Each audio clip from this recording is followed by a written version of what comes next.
Okay, so good day everyone.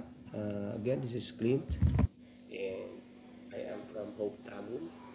And just for the past 2 days, we have been rocked by strong earthquakes, ranging from 7.4 to 6.9 to 5 something in the whole of Davao region, and it was felt all throughout Mindanao and also some parts of the Visayas. So when calamities happen, everyone will always remember about the go box.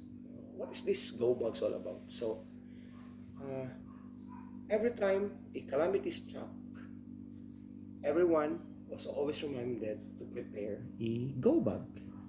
It is a bag filled with uh, essentials we need to survive: food, water. You put in medicine, flashlights, and important documents that you need. It's a wise and practical step, a way of saying we are ready for whatever may come. But beyond the go bag, we also need what I call as the God bag, the spiritual essentials that helps us endure not just physically, but emotionally and spiritually. The God bag holds our faith, our hope, and trust in the one who ultimately sustains. Now, it's not a literal bag that we carry on our shoulders but something we carry in our hearts. When calamities strike, whether earthquakes, storms, typhoons, or the personal disasters of life, the go bag keeps our bodies alive. But the God bag keeps our souls anchored.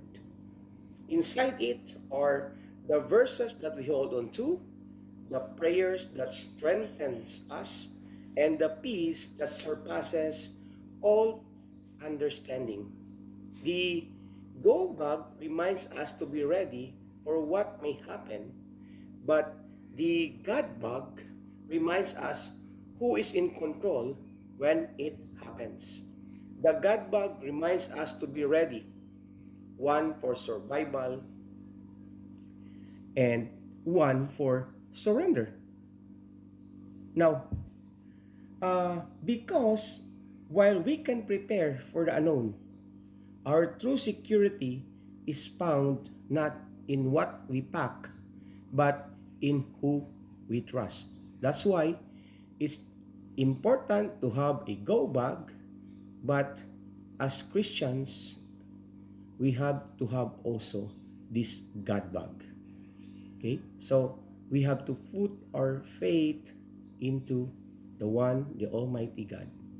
May this reflection of mine will give inspiration to you to not just be ready with the go bag, but be also ready with the God bag.